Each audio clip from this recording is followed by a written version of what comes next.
Before the silence, before the unraveling, there was us. Not a fairy tale, not a whirlwind, just two people trying to make it work. We met at a local writers group. He was soft-spoken, smart, and sharp in all the right ways. He read his poetry with a nervous tremble that made people lean in. I liked that about him. I liked how he noticed the smallest things, the way people held their pens, the weather outside the window, the pauses between lines. He lived with his siblings and parents in a countryside cottage. I rented a second-floor flat in the city, tiny but mine. The creaky floors and crooked blinds made it feel more like a journal than a home, raw, real, unfinished. He couldn't easily visit. He had a condition that made mobility difficult, and the steep stairs to my place were more like cliffs to him. So I went to him. Weekends blurred into nights on his porch, laughter between bites of takeout, quiet understanding in the gaps of our conversations. His family, though always present, gave us fragments of space. Sometimes we sat in the garden, our knees barely touching. Sometimes we just read beside each other in silence. It wasn't perfect, but it was ours. I thought we were building something. Then came the ache. First, a whisper in my joints. Then, a scream.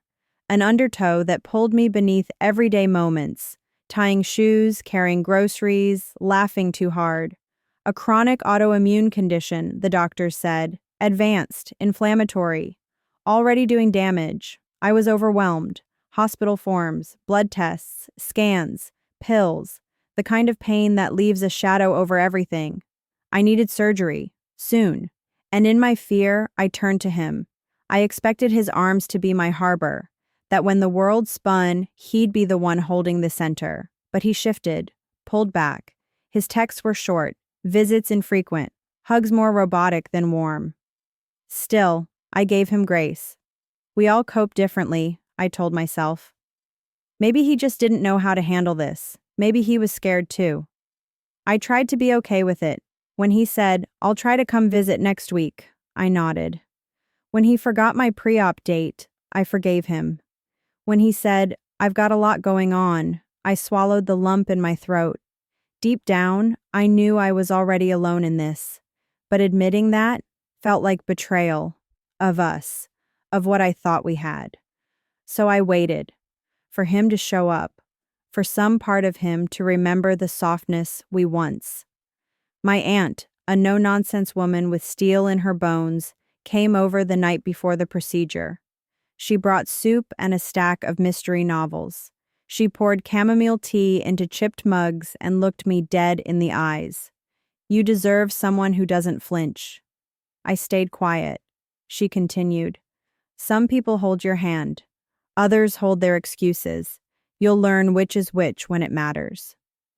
She kissed my forehead and left, but her words stayed. They rattled around my chest like spare change I hadn't known I was carrying. Surgery was a blur of anesthesia and antiseptic. I came home stitched and sore. The days that followed were a slow crawl, my body weak, my spirit thinner. I waited for him. He came. Once, 20 minutes.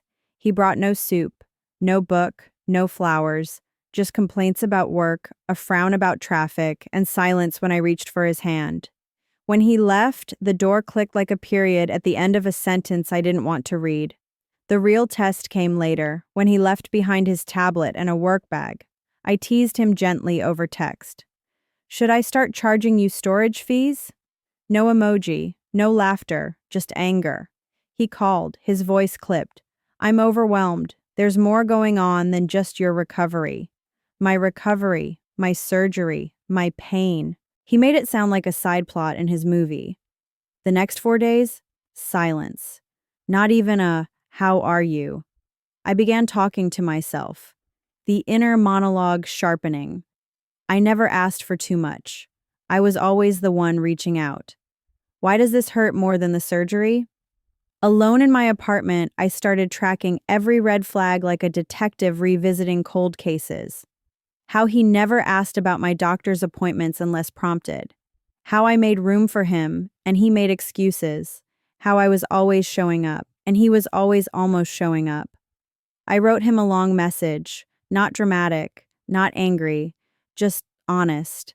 I said I needed to feel held, not just in body, but in presence, and that lately, I felt invisible. 4 days later, sorry you feel that way, I'm doing my best. Was he? I sat with that message, let it echo. Then I wrote, I don't think this relationship is what I hoped it would be. He replied, maybe you're right.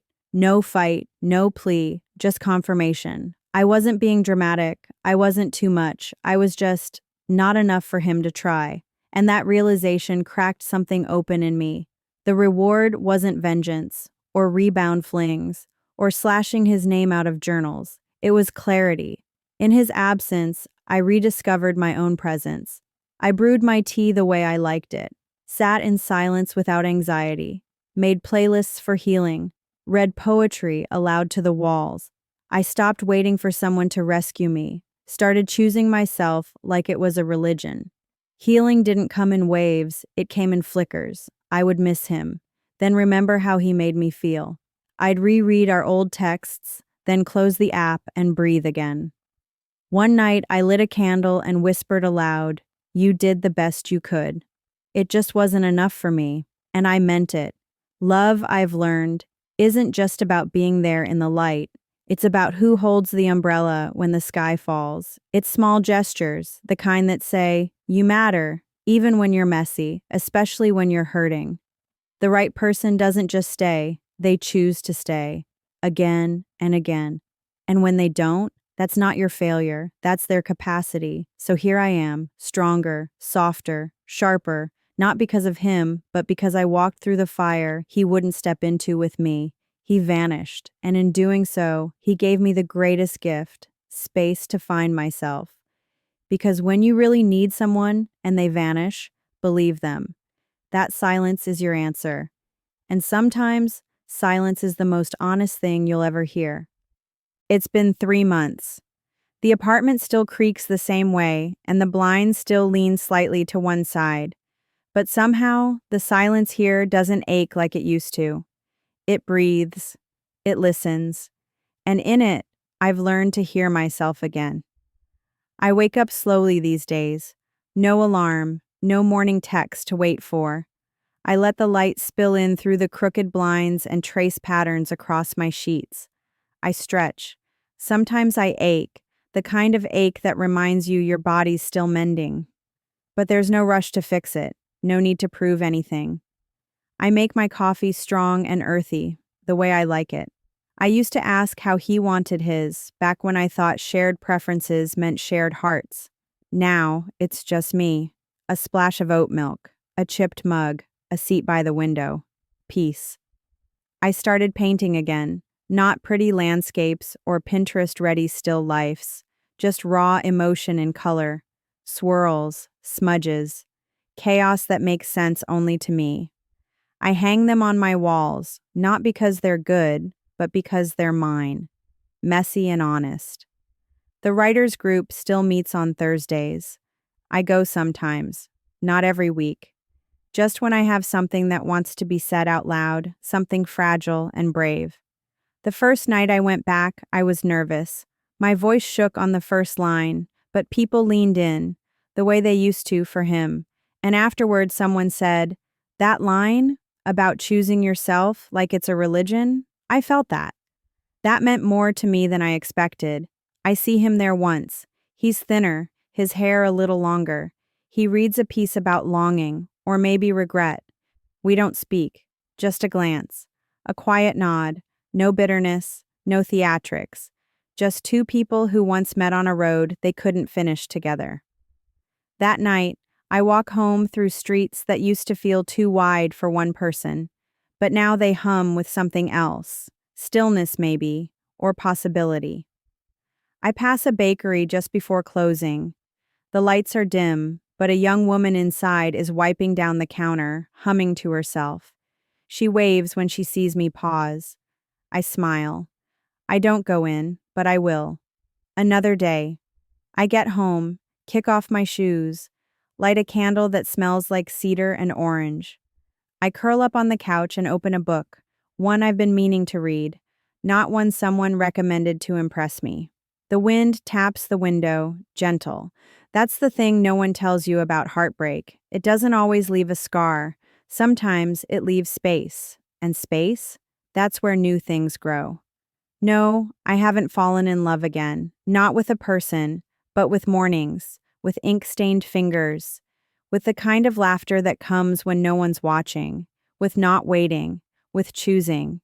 Maybe one day someone will come into this quiet and not shrink from it.